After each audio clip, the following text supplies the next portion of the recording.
এখন 2 লাখ টাকা দিবেন আর হচ্ছে এখানে ফ্যাক্টরি চালাইতে হলে অফিস চালাইতে হলে এখন একটা কন্ট্রাক্ট করতে হবে আমাদেরকে প্রতি মাসে কি হারে দেবে।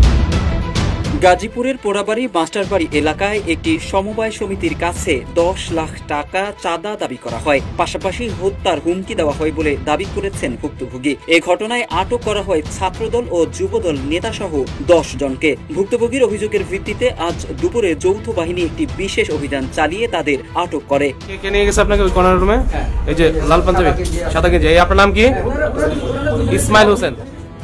পুলিশ ও স্থানীয় সূত্রে জানা গেছে, গাজীপুর নগরের পোড়াবাড়ি মাস্টারবাড়ি হংকং ফিলিং স্টেশনের বিপরীত পাশে অবস্থিত সৃজনী ক্ষুদ্র ব্যবসায়ী সমবায় সমিতি লিমিটেড নামের সমিতির অফিস রয়েছে। ওই সমিতির শাখা ব্যবস্থাপক সোহেল রানার কাছে 10 লাখ টাকা চাঁদা দাবি করা হয়। চাঁদা দিতে অস্বীকৃতি জানানোয় তাকে মেরে ফেলার হুমকিও দেওয়া হয়।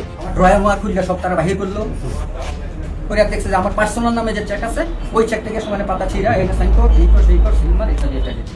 ওয়ালটন আবারও মিলিয়নিয়ার অফারে ওয়ালটন ফ্রিজ কিনে আপনিও হয়ে যেতে পারেন মিলিয়নিয়ার।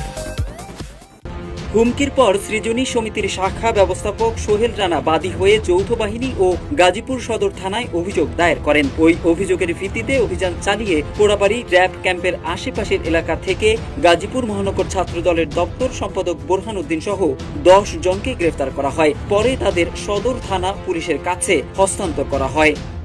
মেইনলি ঘটনা শুরু হচ্ছে ওনারা দিয়া। এই আপনার নামটা কি? শাহিন মিয়া। বাবার নাম কি? আপনার বাড়ি কোথায়? রংপুর। আর উনি মূলত ওনাদের সবাইকে নিয়ে আসছে না? এদিকে সামনে মুক্তি করেন।